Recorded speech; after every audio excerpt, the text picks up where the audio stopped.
Hello everyone सबको मोर जुहार माँ समलिंकर कृपारू आपण माने खुशी रे थिबे बोली मोर आशा और विश्वास। तो चलून आज आम नुआ पृष्ठा के नहीं आरंभ करमा वर्णबोध पाठर जेनटा कि अच्छे आमर प्रभात और संध्या। तो प्रभात को वर्णना करी गोटे गीत अच्छी एवं संध्या को वर्णना करी गोटे गीत अच्छी। तो चेष्टा करबा तार टिके स्वर गाइबा पई यदि स्वर भल न हेले मत आपण माने टिके एडजस्ट करेंगे कहीं मु एते गीतिकार नुह कि भल सुर दे गाई पारि मुझे चेष्टा करी जमती भल लगिपर। चल आरंभ करमा।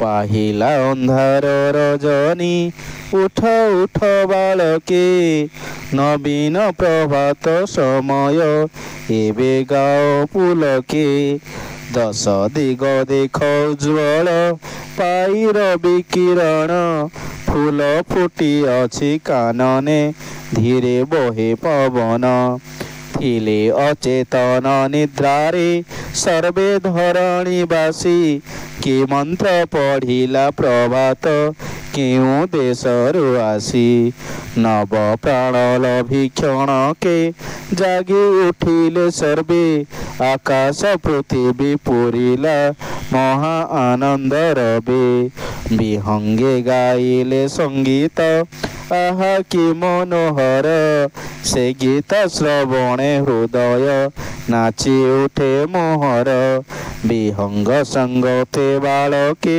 गाओ आनंद मने हृदय सुमरी जगत पिता सृष्टि कारणे।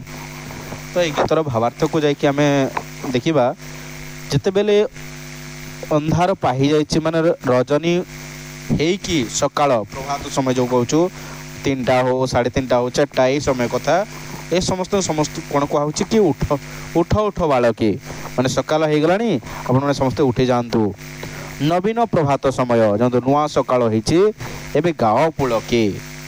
तो जमती कि नुआ आरंभ हो निज जीवन जहाँ आम भूल करिछे जहाँ गला कथा भूलिकी नुआ आरंभ करने से आह्वान दि जाऊँगी।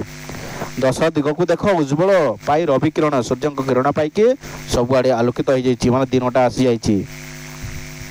फूल फुटी कानने बगीचार फूल फुटी अच्छी आ धीरे धीरे पवन बहु अच्छी जो मैंने अचेतन निद्रारे थिले समस्त धरणीवासी से प्रभात आसिक कौन मंत्र पढ़ला के जानी समस्त जीवन में नुआ प्राण आसला भाया जागी उठी। तो आकाश पृथ्वी सबुआड़े महा आनंद महा उत्सव परिपूर्ण होती बोलिया सकालटा लगुच। विहंग बा चढ़ई मानकर गीतरे आहा कि मनोहर मन मोहि जाए कि मंत्रमुग्ध गीत गाँती जमतीक श्रवण से शुणिला मात्रे आम हृदय नाची उठे मन भीतर गोटे नुआ उन्मादना नहीं कि सृष्टि हुए। तो विहंग संगत बा चढ़ई मान सांगरे हे बालके निज मनरु आनंद होइकी गाओ हृदय सही जगत पिता को स्मरण कर जे ये सृष्टि को यही जगत को सृष्टि करिसंती। ठीक से प्रकार आम संध्या अच्छे संध्या वंदना थो और संध्या विषय अच्छे। पश्चिम दिगरे बुड़ई रवि आहा कि सुंदर लोहित छवि पश्चिम आकाश सिंदूरमय देखिले प्रफुल्ल हुए हृदय क्रमे अंधकार आसई घोटी उइलेणी तारा गोटी की गोटी चरा सारी पक्षी आकाशे उड़ी बसा को आनंदे गले बाहुड़ी हल काम सारी कृषक माने फेरी जाउछंती दिन बसाने बालके आसिले पाठशालारू हस हस मुख दिशे सुचारू लगाइले संज दीप घरणी अंधकारे बुड़ी गला धरणी। ठीक तो यार भावार्थ को बुझबार चेष्टा करमा। पश्चिम दिग जो सूर्यटा पूर्व दिगरे उदय होइकी पश्चिम दिगरे अस्त हुंती तेणुक ये कहुई पश्चिम दिगरे रवि बुड़ी छंती।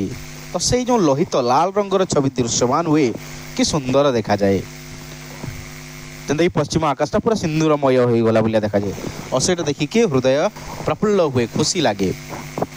धीरे धीरे अंधार आसी थाए और अंधार आसवा पर आकाश में गोटे गोटे कर तारा देखा जाती पक्षी माने निजर चरा सारी निजर जो खाद्य अन्वेषण जाइए ताकू आणिकी निज बसा को फेरुछंती। हल काम सारिकी कृषक भाई मैंने मध्य से चाष जमी निज घर को आसुचंती, जोटा कि दिन अवसान जो नित्य अवसान करती सेटा को आसुचंती। बालकी मध्य पाठशाला आसुचंती, छुट्टी होईची, तांको मुहरी हस हस मुख अच्छी।